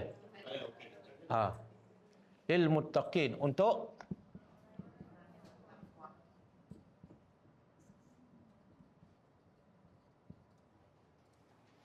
di sini Allah tak sebut lebih baik. Allah hanya sebut akhirat di sisi Allah untuk orang. Allah tak kata lebih baik, tapi kita boleh faham. Daripada perkataan apa? Dia ni dunia. Sekejap sementara hina. Yang ni? Apa makna akhirat?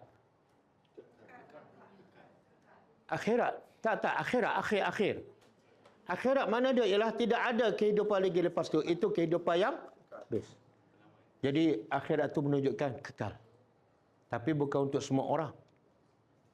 Untuk Allah selalu sebut supaya apa? Supaya Motivasi. Satu supaya jangan perasan kita akan dapat syurga. Kalau kita tidak ada sifat, jangan perasan. Satu. Yang kedua, Allah nak bagi motivasi supaya jadilah, usahalah, jadi orang bertakwa. Sebab apa? Kalau kamu nak syurga kekal, kamu tak ada pilihan.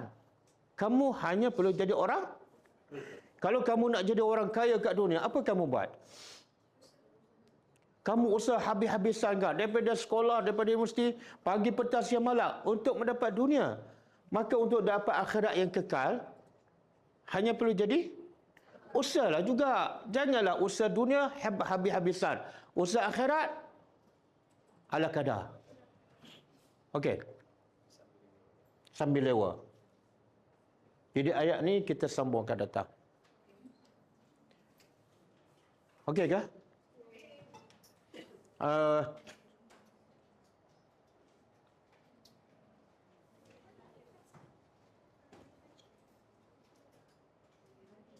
Kenapa? Allah bagi orang kafir kemewahan, kekayaan. Soalan. Kenapa Allah bagi kekayaan, kemewahan pada orang kafir? Bahkan lebih daripada yang Allah bagi pada orang beriman. Jawapannya? Sebab dunia tak ada nilai lah. Tak ada pun tadi, faham ke tak? Sebab dunia tak ada nilai. Okey. Kenapa Allah tak bagi kekayaan yang melampau-lampau kepada orang kafir? Bumbung emas, tangga, perak, lift pun. Sebab rahmat Allah, tak nak semua orang nak jadi kafir. Sebab apa? Boleh jadi kaya. Okey. Allah hiaskan dunia ni nampak cantik. Tapi kepada siapa? Orang kafir je. Orang beriman? Orang beriman tak akan nampak dunia tu cantik. Orang beriman tak akan nampak dunia tu cantik dan indah. Apa sebab? Dunia ni sementara.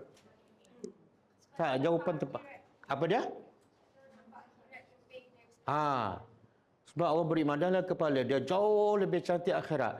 Jadi bila dalam kepala dia yang lebih cantik, yang lebih indah, maka yang depan mata dia nampak macam, faham tak? Saya pernah sebut satu kisah kan. Seorang sahabat Nabi yang anak muda, yang dia ahli sufah, miskin. Dia orang muda, umur 18 tahun. Tak ada rumah, tak ada isteri. Duduk di masjid Nabi. Kerja dia apa dah? Tolong ambil air untuk Nabi berwuduk, khidmat je. Lepas Isya, dia tidur depan pintu rumah Nabi. Sebab apa? Takut-takut Nabi ada emergency, perlu bantuan, dia standby kat situ. Dan tak ada gaji. Tapi dia kata apa? Lepas aku duduk lepas Isya tu, aku dengar Nabi dengar zikir je. Zikir sampai aku tertidur. Nabi tak tidur pun. Okey? Jadi lama khidmat daripada Nabi, akhirnya Nabi tanya, Sal, mintalah, apa kamu nak? Nabi walaupun nampak miskin, tapi Nabi ada harta rampasan kan. Kadang-kadang Nabi boleh bagi harta, ghanimah, beratus-ratus ekor unta, beratus ekor kambing. Jadi Nabi nak balas jasa sahabat ni. Mintalah apa kamu nak. Jadi sahabat ni dia fikir, okey, bagi masa aku berfikir. Dia pun balik rumah, dia berfikir. Besok dia jumpa Nabi. Nabi tanya, apa jawapan kamu? Kamu nak apa? Dia kata, aku dah fikir, kalau aku minta dunia, rezeki Allah dah tetapkan. Lepas tu kalau dapat pun, akhirnya aku tinggal. Baik aku minta sesuatu yang kekal. Jadi aku minta pada engkau ya Rasulullah, supaya dapat bersama, bukan setakat masuk syurga, tapi bersama engkau. Mana syurga yang tinggi. Nabi pun nak ujilah, nak test. Itu je ke? Tak ada nak minta dunia, minta rumah ke? Kamu tak ada rumah kan? Kamu isteri tak ada, nak minta nak kahwin, aku bagi tak ada. Haram tak kalau dia minta rumah? Haram tak kalau dia minta isteri? Kenapa dia tak minta? Nabi bagi ni, offer. Nabi masa tu ialah ketua Perdana Menteri. Bukan Perdana Menteri ke-10, Perdana Menteri pertama. Faham tak? Kalau dia minta, anytime Nabi bagi. Tapi soalan dia, kenapa dia tak nak minta peluang? Dia sangat perlukan rumah, betul? Dia muda, perlukan isteri dan ada peluang. Ketua Perdana Menteri bagi tawaran. Soalannya, kenapa dia tak minta? Rezeki dia dah tetap lah. Saya bagi analogi kan. Kita kalau orang bagi 1 juta, kan, 1 juta, tiba-tiba ada seorang nak bagi 10 ringgit. Kita nak kata apa? Orang dah janji, memang yakinlah kita akan dapat 10 juta. Ada seorang nak bagi 10 ringgit. Kita, apa pandangan kita pada 10 ringgit tu? Biarlah, tak payah, simpan je lah. Faham tak?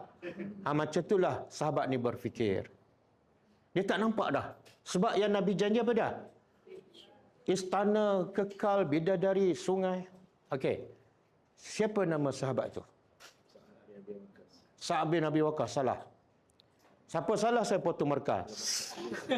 Siapa betul, saya boleh bagi izin balik awal. Sebab hebat sangat dia. Siapa nama sahabat tu?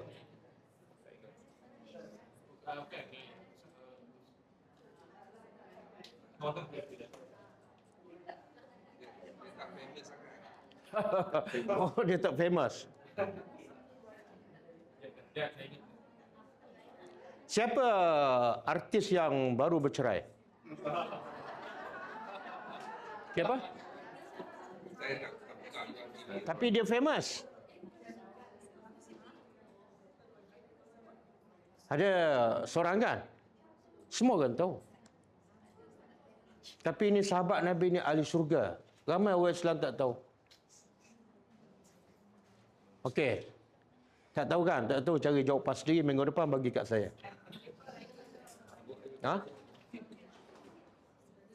Nak bagi tahu pemikiran sahabat, bagaimana Nabi bentuk pemikiran sahabat yang miskin, yang tak ada rumah, tak ada isteri, ada peluang? Salah.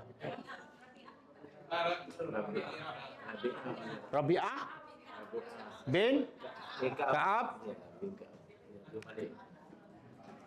Rabi'ah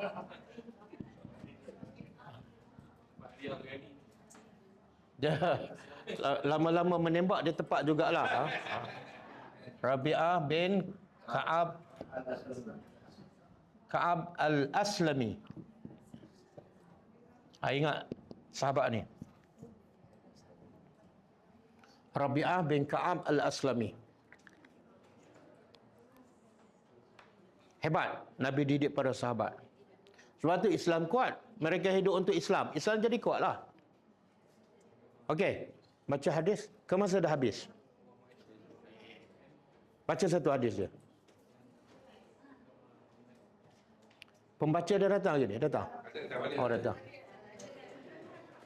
Sebab kita ada pengganti lah.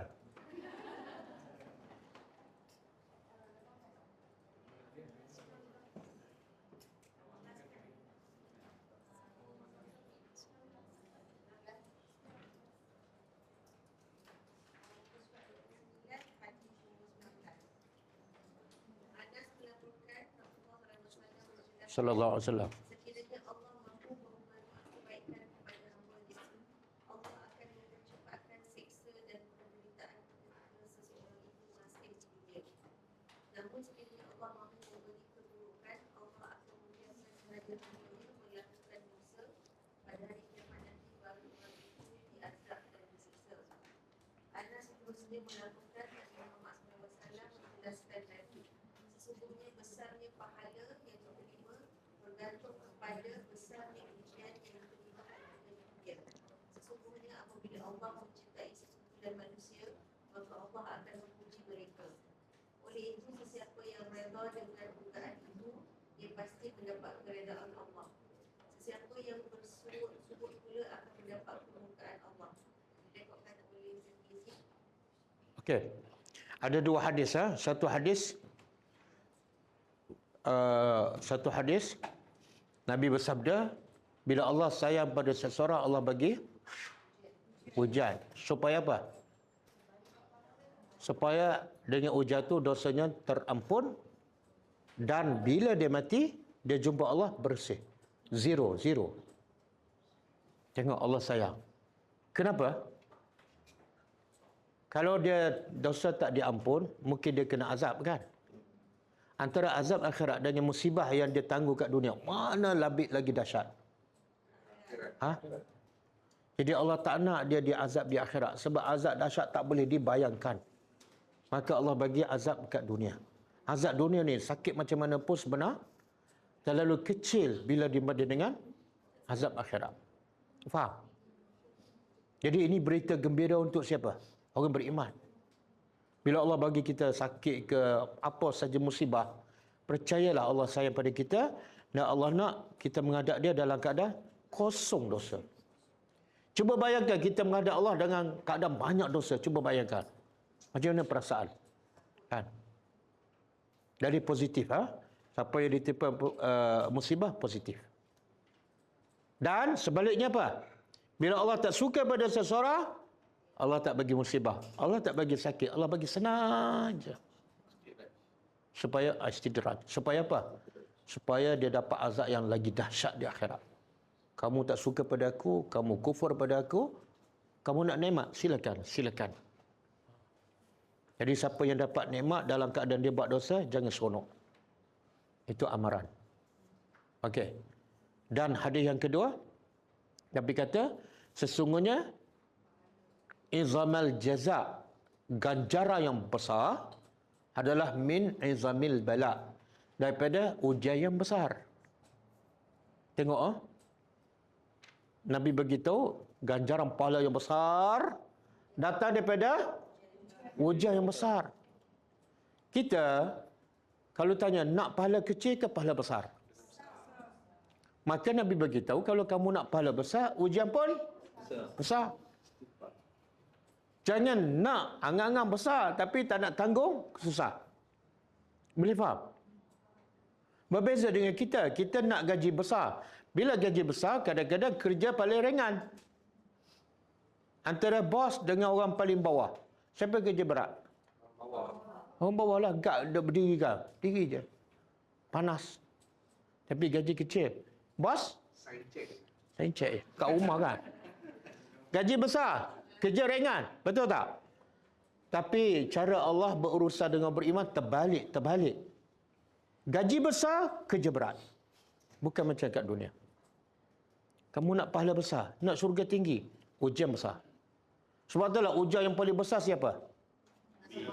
Kenapa Nabi ujian paling besar? Sebab Nabi dapat pahala paling, dapat syurga paling tinggi. Sebab tu apa saja ujian yang Nabi dapat, Nabi seronok. Nabi boleh senyum. Sebab itu proses untuk dapat gaji besar. Sebab tu orang beriman, bila ditimpa musibah, jangan tengok musibah. Tengok apa? Apa yang Allah nak bagi tu, barulah kita boleh senyum. Boleh faham? Dan lepas tu sambungan, Nabi kata, siapa yang Allah sayang, Allah uji dia. Dan siapa yang reda dengan ujian, dia dapat reda. Dan siapa yang tak suka dengan ujian, dia dapat murka Allah. Ini reda Allah. Allah nak bagi reda pada kita ni. Maha tak reda. Jadi cara Allah nak bagi reda pada? Allah bagi sakit. Aku nak tengok. Dia reda tak dengan sakit? Kalau dia reda, dapat reda ni. Dan kalau Allah tak suka pada seseorang, Allah bagi dia sakit dan dia benci. Dia dapat kebencian Allah. Beza tak reda Allah dengan benci Allah? Jangan bertukar, jangan bertukar. Bila kita diuji, jangan ada sikit pun rasa tak selesa, tak suka, tak puas hati. Jangan sikit pun. Sebab redha ni apa makna? Puas. Redha ni puas. Allah kata apa? Inna, bukan.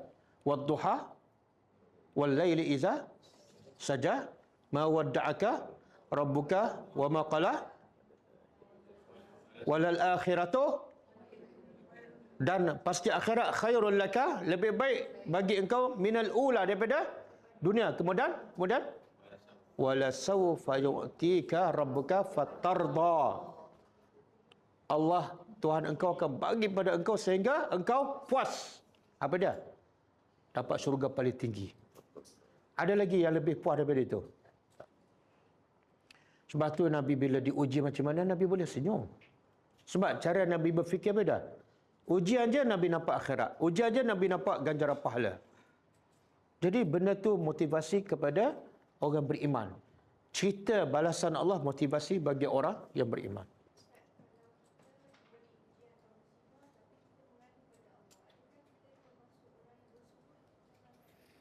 Okey, kita mengadu tu, contoh mengadu apa? Tak tahan dengan ujian ke?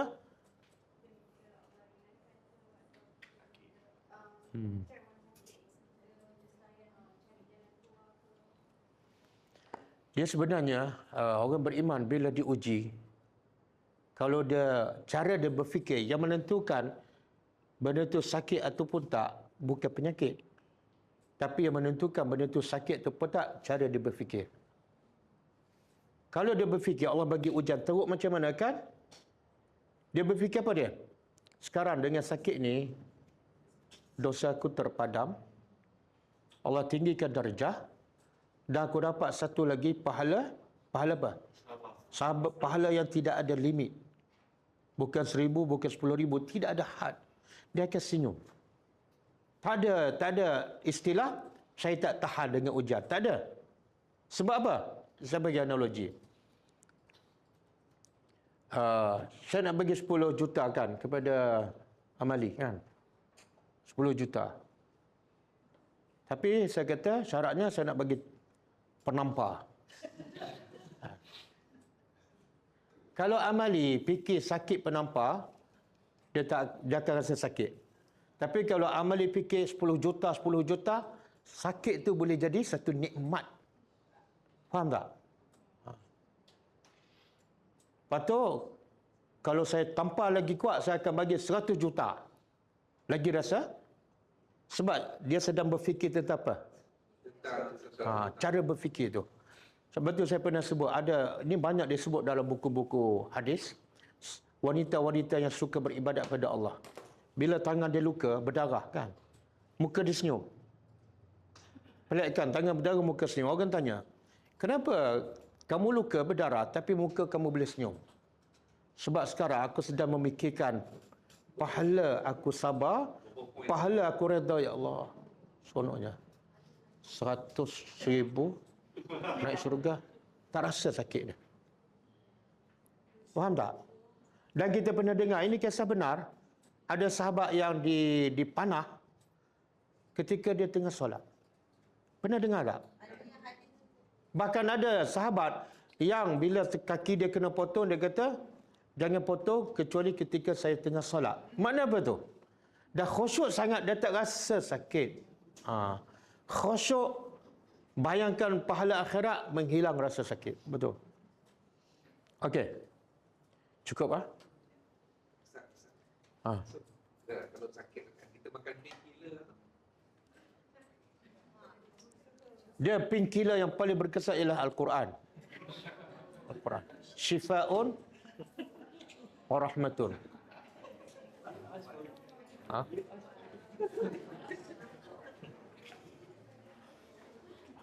Okey. Sebab siapa kata Quran adalah painkiller? Allah. Syifa'un. Penawar. Tak, saya bukan cakap kosong. Saya pun pernah sakit. Saya pernah appendix dah operate dulu. Jangan kata ustaz pandai cakap je, tak pernah sakit. Okey.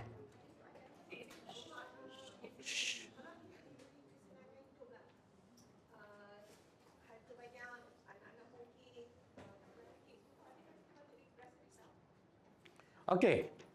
Dia nikmat dalam kehidupan orang beriman sebenar bukan harta. Kata ulama, nikmat yang sebenar bagi orang beriman di dunia, bahkan ini tanda-tanda ciri-ciri calon ahli syurga. Apa dia? Kelazatan beribadat pada Allah. Bila dia solat, dia rasa khusyuk, lazat, seronok, bahagia. Bila dia baca Quran, dia rasa seronok, bahagia, rasa nak baca lagi. Itulah sebenar yang patut dia berbangga. Tapi kalau harta banyak, anak sihat, anak berjaya, solat dia rasa macam tak ada kelazatan. Rasa macam nak cepat sudah. Rasa nak baca surah pendek je. Dia ada masalah. Dia ada masalah. Betullah Nabi tak kaya, tapi bila Nabi solat, berjam-jam bengkak kaki. Halawatul iman, kemanisan iman. Bahagia orang beriman bukan pada harta, tapi pada hati. Halawah, kemanisan. Minum sirap rasa manis. Minum teh rasa manis. Bila solat rasa pahit je kan. Okey, cukup Kita sambung minggu depan. Kita tutup dengan baca tasbih kafarah. Raya hari apa? Itulah kita hari Jumaat.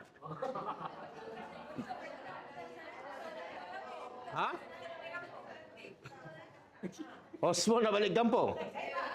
Jadi semua nak balik kampung, saya terpaksa cutilah. Tak apalah, cutilah.